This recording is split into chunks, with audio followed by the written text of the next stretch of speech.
પરાક્રમથી પાકિસ્તાન એકપક્ષીય યુદ્ધ વિરામ જાહેર કરવા મજબૂર થયું.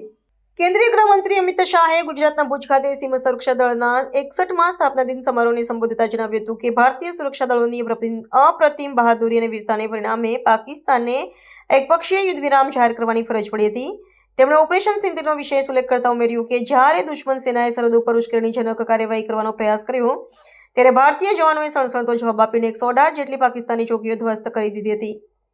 ગૃહમંત્રીએ ભારપૂર્વક જણાવ્યું કે આ જડબાતોડ કાર્યવાહીના લીધે દુશ્મન દેશનું સરહદી સર્વેલન્સ નેટવર્ક વર્ષો સુધી નકામું થઈ ગયું હતું અને ભારતીય સુરક્ષા સાથે કોઈપણ પ્રકારની બાંધછોડ નહીં કરવામાં આવે તેવો સ્પષ્ટ સંદેશ વિશ્વભરમાં પહોંચી ચૂક્યો છે. તેમણે બીએસએફના જવાનોના પરાક્રમને બિરદાવતા કહ્યું કે જ્યાં સુધી સીમા સુરક્ષા દળ સરહદ પર સતત પહેરો ભરી રહ્યું છે ત્યાં સુધી દુશ્મન દેશ ભારતની 1 ઇંચ જમીન પર પણ નજર રાખવાની હિંમત કરી શકશે નહીં. તેમણે ઉમેર્યું કે જવાનોની તકેદારીના કારણે જ દેશના નાગરિકો શાંતિથી સૂઈ શકે છે. અમિત શાહે દેશમાંથી પ્રત્યેક ઘૂસણખોરને શોધીને બહાર કાઢવાની નેમ વ્યક્ત કરતા કહ્યું હતું કે ભારતીય લોકશાહીની સુરક્ષા માટે રાષ્ટ્રવ્યાપી નિરીક્ષણ પ્રક્રિયા અનિવાર્ય છે. તેમણે બીએસએફના જવાનો દ્વારા રાષ્ટ્ર માટે અપાયેલા બલિદાનોને શ્રદ્ધાંજલિ અર્પણ કરી હતી અને દળના આધુનિકરણ માટે સરકારની કટિબદ્ધતા દોહરાવી હતી. ગૃહમંત્રીએ સ્પષ્ટ ચેતવણી આપતા જણાવ્યું હતું કે જો કોઈ ભારતની સરહદો સાથે ચેડા કરશે તો તેને ગંભીર પરિણામો ભોગવવા પડશે અને ऑपरेशन सिंदूर तेनी मजबूत राजकीय इच्छा शक्ति નું श्रेष्ठ उदाहरण है.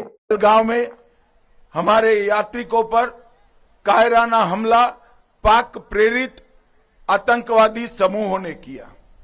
हमारे यात्रिकों को निर्ममता से धर्म पूछकर मारा. देश के प्रधानमंत्री जी ने तय किया कि इसका मुंह तोड़ जवाब दिया जाएगा और जब ऑपरेशन सिंदूर कर हमने जवाब दिया, हमने तो सीमित ही जवाब दिया था, परंतु पाकिस्तान ने आतंकवादियों पर हमारे हमले को अपने पर का हमला मान दिया और जब पाकिस्तान की सेना हरकत में आई, बीएसएफ के जवानों ने उनको जवाब देने में कोई कसर नहीं छोड़ी, कोई कसर.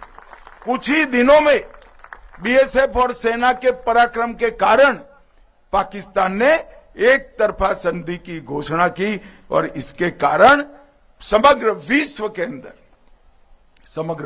के अंदर ये निश्चित हो गया कि भारत की सीमा और भारत के सुरक्षा बलों के साथ छेड़खानी नहीं करते हैं, वरना नतीजे भुगतने पड़ते हैं. मित्रों, जैसे मोहम्मद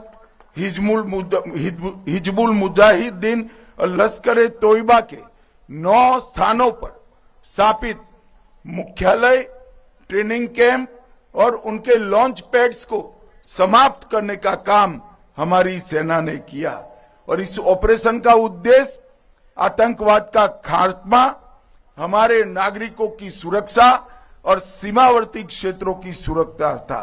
और इस ऑपरेशन के दौरान सब इंस्पेक्टर मोहम्मद इम्तियाज अहमद और हमारे सिपाही श्री दीपक जी शहीदी को प्राप्त किए और एक अद्वितीय वीरता का परिचय दिया है.